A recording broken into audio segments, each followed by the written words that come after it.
বন্ধুরা good morning. এখন বাজে 8:30 আর রাজুদা এসেই গেছে।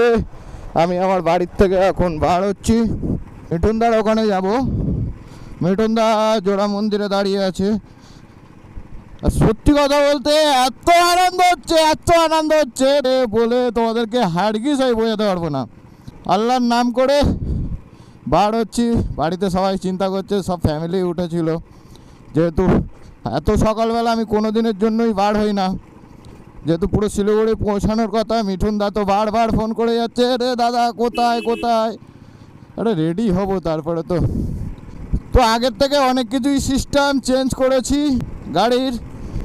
আর হেলমেটটাও নতুন কিনা ঠিকঠাক সেটিং হয়েছে কি না সেটাও জানি না। এটা জোড়া মন্দিরে গিয়ে আমি চেক করব। জোড়া মন্দির কিন্তু উল্টো সাইড দিয়ে যাচ্ছি। মিঠুনদার বাড়ির ওখানে চলে এসছি। মিঠুনদা কোথায়? ওই যে আমাদের মিঠুনদা দাঁড়িয়ে আছে। ওরে বাপ রে বাপ, কি ক্যামেরা, কি সেটিং! মিঠুনদা দাঁড়িয়ে আছে। তো আমাদের মিঠুনদা জোড়া মন্দির আমরা এসে গেছি। বাজে কটা মিঠুনদা?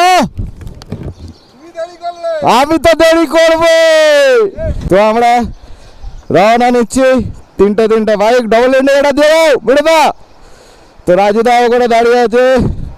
আর আমরা যেরকম কথা দিয়েছিলাম যে জোড়া মন্দির থেকে আমরা বাইক রওনা করাবো, পেয়ে গেছে ভোর 5টা। জোড়া মন্দিরে দাঁড়িয়ে আছি, কোনো টেনশন নেই। আমি একটাই কথা বলি যে যাবো তো যাবো, টাইমের কোনো যে আমাকে কোনো টার্গেটে পৌঁছাতে যাবে এরকম কোনো ব্যাপার না। পুরো ফুলটু মস্তি করতে করতে যাবো, একদম কোনো তাড়াহুড়ো নেই, কিচ্ছু নেই।